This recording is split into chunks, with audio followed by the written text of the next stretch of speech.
Morning students. आज आपण गणितामधील एक इम्पॉर्टंट कन्सेप्ट बघणार आहोत की ज्याचं नाव आहे CPR कन्सेप्ट.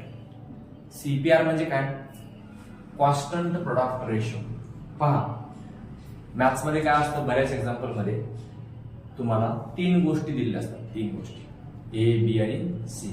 त्याच्यापैकी तुम्हाला एक्झाम्पलमध्ये दोन दिलेले असतात, तिसरी काढायची असते. दोन दिलेली असते, तिसरी काढायची असते.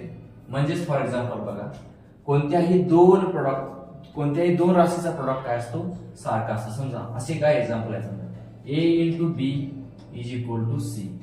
A into B is equal to C.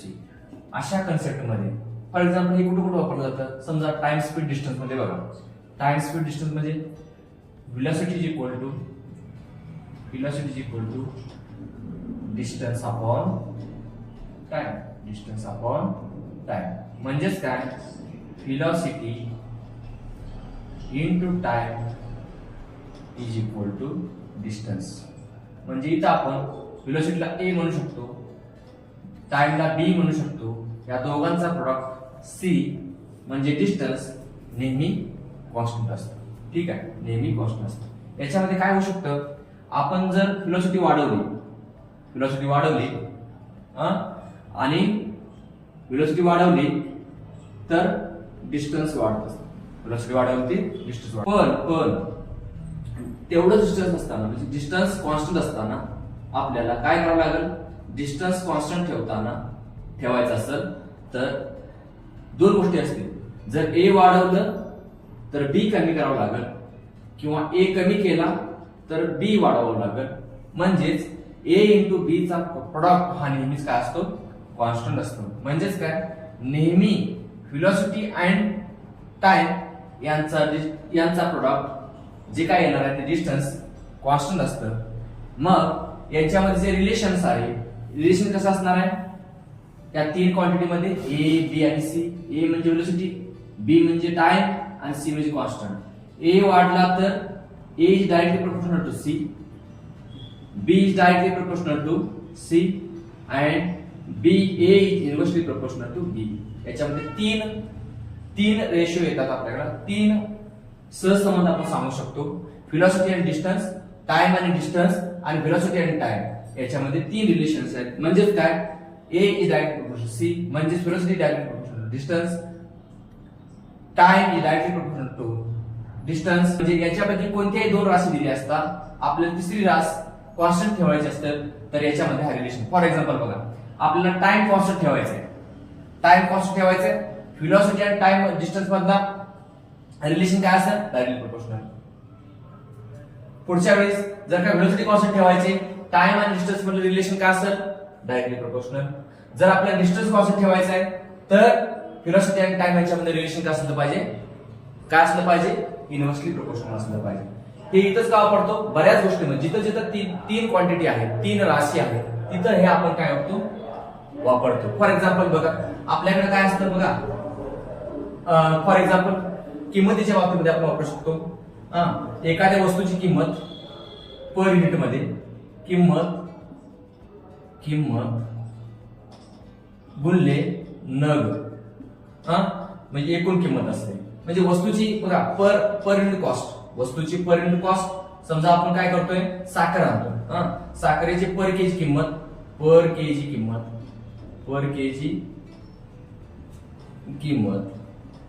Into एकूण साखर बरोबर काय असणार आहे, रक्कम. मग इथं दोन गोष्टी कुठल्या, ए पर केजी किंमत हे A, एकूण साखर B आणि रक्कम C. म्हणजे जिथं फॉर एक्झाम्पल हे पण येऊ शकतं. किंवा अजून तिसरी गोष्ट काय, अशी पण एक्झाम्पल असतात बघा. A चा पगार B च्या पगाराच्या एवढे टक्के आहे, तर B चा पगार A च्या पगारापेक्षा किती टक्क्यांनी कमी आहे, जास्त, अशा पद्धतीने. A समजा असं उदाहरण दिलं जातं, A चा पगार B च्या पगारापेक्षा एवढ्या टक्क्याने जास्त आहे, तर B चा पगार ऑलरेडी सांगितलं, A चा पगार B च्या पगारापेक्षा एवढ्या टक्क्याने जास्त आहे. तर बी चा पगार ए च्या पगारापेक्षा किती टक्क्याने कमी आहे. जिथं कमी जास्त डायरेक्टली प्रोपोर्शनल, इन्व्हर्सली प्रोपोर्शनल असे जिथे रिलेशन असतात तिथं आपण काय करू शकतो, कॉन्स्टंट प्रोडक्ट रेशिओ काय करू शकतो, हा कन्सेप्ट वापरू शकतो, कॉन्स्टंट प्रोडक्ट रेशिओ. आता हे कसं असतं बघा, तर हे वापरण्या अगोदर तुम्हाला एक तर पर्सेंटेजचं कशामध्ये कन्व्हर्जन करता आलं पाहिजे, फ्रॅक्शन मध्ये कन्व्हर्जन करता आलं पाहिजे. पर्सेंटेजला अपूर्णांकामध्ये रूपांतर करता आलं पाहिजे. फॉर एक्झाम्पल तुम्हाला 100% देतील, 100% फ्रॅक्शन मध्ये 100 डिवाइड बाय 100, 100 डिवाइड बाय 100 म्हणजे किती येते ते 1 डिवाइड बाय 1.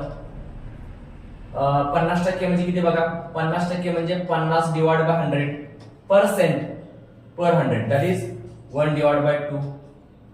25% म्हणजे काय, 25 डिवाइड बाय 100 म्हणजे 1 डिवाइड बाय 4. 12% म्हणजे काय, 12.5 डिवाइड बाय 100 म्हणजे 1 डिवाइड बाय 8.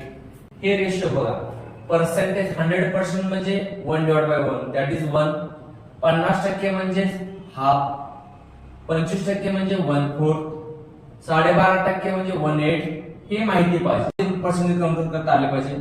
20% म्हणजे किती, 20 डिवाइडेड बाय 100 म्हणजे 1 डिवाइडेड बाय 5. 40% म्हणजे किती, 40 म्हणजे बघा ह्याच्या डबल आहे, याच्या पण डबल करा. 40 डिवाइडेड बाय 100 म्हणजे काय, 2 डिवाइड बाय 5. ठीक आहे. 60% म्हणजे किती, 60% म्हणजे काय, 60 डिवाइड बाय 100 म्हणजे 3 डिवाइड बाय 5. अशा पद्धतीनं फ्रॅक्शनला पर्सेंटेजला फ्रॅक्शन मध्ये बघता आलं पाहिजे, पर्सेंटेजला फ्रॅक्शन मध्ये बघता आलं पाहिजे, पर्सेंटेजला फ्रॅक्शन मध्ये बघता आलं पाहिजे. 10% म्हणजे किती, 10% म्हणजे किती, 10 डिवाइड बाय 100 म्हणजे 1 डिवाइड बाय 10, 1 डिवाइड बाय 10. हे फ्रॅक्शन आहे, हे तुम्हाला पर्सेंटेज दिलं असतं, फ्रॅक्शन मध्ये बघायचं. आता बघा तुम्हाला फॉर एक्झाम्पल सांगतो, असं दिलं असतं ए ची किंमत बी पेक्षा 20% जास्त आहे. 20% म्हणजे काय, 20% म्हणजेच 1 डिवाइड बाय 5. तर हे कळालं पाहिजे तुम्हाला, ए ची किंमत बी पेक्षा जास्त आहे ना, बी पेक्षा कितीने 20% जास्त, 20% पेक्षा 20% जास्त. 20% म्हणजे किती, 20% म्हणजे 1 डिवाइड बाय 5 म्हणजे ए ची किंमत 20% बी पेक्षा कितीने जास्त आहे, 5. सो इथं ए म्हणजे किती, सो हे बघा ए म्हणजे किती 1, बी म्हणजे किती 5. तर हे वाढणारी गोष्ट आहे, जास्त म्हणजे वाढणारी गोष्ट डाव्या साईडला लिहायची, जास्त म्हणजे वाढणारी गोष्ट डाव्या साईडला लिहायचं. आता कमी होणारी गोष्ट म्हणजे बी चा पगार. आता काय सांगितलं तुम्हाला याच्या अगोदर, ए चा पगार बी पेक्षा 25% जास्त आहे म्हणजे ऑब्विसली बी चा पगार ए पेक्षा किती टक्क्यांनी कमी असेल, तो किती असेल बघा. जर वाढणारी गोष्ट ए डिवाइड बाय बी असेल तर कमी होणारी गोष्ट काय असते, ए डिवाइड बाय ए प्लस बी असते, ए प्लस बी. लक्षात घ्या, वाढणारी गोष्ट नेहमी जास्तच असते आणि कमी होणारी गोष्ट नेहमी कमीच असते, कारण डिनॉमिनेटर मध्ये एक्स्ट्राचा बी आलाय. सो कमी होणारी गोष्ट काय असते, ए डिवाइड बाय ए प्लस बी. ए म्हणजे 1 आहे आणि बी म्हणजे काय, ए प्लस बी म्हणजे 5 म्हणजेच किती, डिवाइड बाय 6 ला पर्सेंटेज मध्ये कन्वर्ट करण्यासाठी डिवाइड बाय 100 इंटू 100 करायचं. 6 1 6, 6 1 6, 4 राहिला 40 झाला, 6 6 36, 4 राहिला 6 6 36, 16.67. किती आलं, 16.67. म्हणजेच काय आलं बघा, ए चा पगार बी पेक्षा जर का 20% जास्त असेल तर बी चा पगार ए पेक्षा हा 16.67 काय असेल, 67 काय असेल, कमी असेल. असे वेगवेगळ्या एक्झाम्पल मध्ये आपण ह्या कन्सेप्ट आपण काय करणार, वापरून बघणार आहोत. तर आपण हे जो कन्सेप्ट आहे कॉन्स्टंट प्रोडक्ट रेशो कन्सेप्ट, त्या कन्सेप्टवर आधारित हे 2 एक्झाम्पल आता बघूया. पहिले एक्झाम्पल जे आहे बघा, माधव 20 रुपये प्रति किलोने 100 रुपयामध्ये 5 केजी साखर आणतो. किती, क्वांटिटी 5 केजीची. जर साखरेची किंमत 5 रुपये प्रति किलोने वाढली तर त्याला 100 रुपयात किती साखर भेटेल. साहजिकच आहे, रुपये कॉन्स्टंट आहे त्याच्याकडे, 100 रुपये कॉन्स्टंट आहे. पर केजी साखर कितीला भेटत होती, 20 रुपये भेटत होती. 100 रुपयामध्ये साहजिकच आपल्याला माहिती आहे 5 किलो भेटत. पण जर का साखरेची किंमत वाढली 5 रुपयानं 25 रुपये प्रति केजी झाली तर किती क्वांटिटी कमी भेटेल असा प्रश्न विचारलाय. हा सोपा आहे त्यामुळे थोडी पण सांगता येतो, पण हा कन्सेप्ट कसा वापरायचा बघूया. बघा, साखरेची मूळची किंमत किती आहे, 20 रुपये. किती वाढली, 5 वाढली. मी काय सांगितलं, वाढणारी किंमत नेहमी काय करा, डाव्या साईडला लिहा.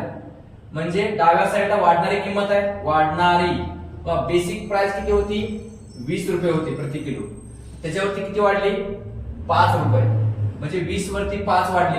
आता 5 डिवाइडेड बाय 20 म्हणजे किती, 5 × 5 5 × 20 म्हणजे काय, 1 डिवाइड बाय 4. आता मगाशी आपण काय कॅल्क्युलेट केली होती, a divide by b is equal to a divide by a plus b. वाढणारी गोष्ट या साईडला असते आणि कमी होणारी गोष्ट या साईडला असते. आता वाढणारी प्राइस आहे 20 रुपये प्रति किलो भेटायची साखर आता 5 रुपये प्रति किलो वाढली, म्हणजे ते 25 रुपये प्रति केजी ने भेटायला लागले. म्हणजे प्रत्येकी 4 रुपयावरती 1 रुपये वाढलेला आहे. 20 रुपयावरती 5 रुपये वाढले असतात तर प्रत्येकी 4 रुपयावरती 1 रुपये वाढलेला आहे. म्हणजे इथं a बरोबर किती, 1 आणि b बरोबर किती, 4. a बरोबर 1, b बरोबर 4. तर कमी होणारी गोष्ट बघा, a divided by a plus b म्हणजे a किती, 1 आहे, 1 a प्लस b किती, 4. म्हणजेच काय, 1 डिवाइड बाय 5. आता बघा 1 डिवाइड बाय 5, बघा 5 किलो वरती बघा 100 रुपयामध्ये किती किलो साखर भेटत होती, 100 रुपयामध्ये 20 रुपये प्रति केजी न 5 भेटत होती ना, 5 समजतंय, 5 भेटत होते ऑलरेडी. तर कमी होणारी गोष्ट काय, 5 किलो वरती 1 किलो कमी भेटणार आहे. म्हणजे त्याला आता 5 रुपये प्रति किलोने साखर वाढली असेल तर त्याला आता सध्या 100 रुपयामध्ये किती भेटणार आहे, 5 किलो वरती 1 किलो कमी भेटणार आहे, म्हणजे 4 किलो साखर भेटणार आहे. हा कन्सेप्ट बघा, थोडस इम्प्लिमेंटेशन कशा पद्धतीने होतंय हे थोडी पण सांगता येईल, पण तुम्हाला ह्या जास्त एक्झाम्पल थ्रू अजून पुढचे एक्झाम्पल जर बघायचे असतील तर ह्याचा या पद्धतीने वापर करायचा. परत एकदा सांगतो, कमी होणारी गोष्ट नेहमी उजव्या साईडला आणि वाढणारी गोष्ट नेहमी डाव्या साईडला लिहायची. वाढणारी गोष्ट नेहमी वाढतच असते, जास्त असते. म्हणजे 4 वरती 1 वाढतो आणि म्हणून तुम्हाला साखर 5 केजी मागे 1 केजी काय कमी होणार आहे, कमी भेटणार आहे. म्हणजे माधवला आता ही वाढलेल्या प्राइस मुळे किती केजी वर साखर भेटणार आहे, 4 केजी. का, 5 केजी मागे 1 केजी कमी भेटणार आहे. समजते, अगोदर 20 रुपये केजी न 100 रुपयामध्ये 5 केजी भेटत होती, त्याच्यावरती आता 1 कमी भेटणार आहे. याचा अर्थ आता त्याला किती भेटणार आहे, 4 किलो साखर भेटणार आहे. आता इथं दुसरं एक्झाम्पल बघा, ए चा पगार बी च्या पगारापेक्षा जास्त आहे. किती ना, 50% जास्त आहे. ए चा पगार बी च्या पगारापेक्षा कितीने जास्त आहे, 50% जास्त आहे. 50% म्हणजे काय, 50 डिवाइड बाय 100. 50 डिवाइड बाय 100 म्हणजे काय, 1 डिवाइड बाय 2. बघा, ए चा पगार बी पेक्षा 50% जास्त आहे. 50% जास्त आहे, जास्त. इथं ए बरोबर 1, बी बरोबर 2. म्हणजे कमी म्हणजे बी चा पगार ए च्या पगारापेक्षा किती टक्के कमी असणार आहे. म्हणजे किती असणार आहे, ए डिवाइड बाय ए प्लस बी म्हणजे 1 डिवाइड बाय 1 प्लस 2 म्हणजेच काय, 1 डिवाइड बाय 3. 1 डिवाइड बाय 3 म्हणजे आपण पर्सेंटेज बघितलं, 1/3 म्हणजे किती, 1/3 म्हणजे 33.33%. सो जर का ए चा पगार बी च्या पगारापेक्षा 50% जास्त असेल तर बी चा पगार ए च्या पगारापेक्षा 33.33% कमी असणार आहे. मी मगाशी सांगितलं, वाढणारी गोष्ट नेहमी जास्तच असते आणि कमी होणारी गोष्ट नेहमी कमीच असते. म्हणून ए चा पगार 50% जास्त आहे बी च्या पगाराच्या पेक्षा, यामुळं बी चा पगार ए च्या पगारापेक्षा 33.33% कमी असणार आहे. मला वाटतंय चांगल्या पद्धतीने हा कन्सेप्ट समजला असेल. अजूनही पुस्तकामध्ये अजून आपण गणित बघू आणि हा कन्सेप्ट चांगल्या पद्धतीने समजून घेऊ.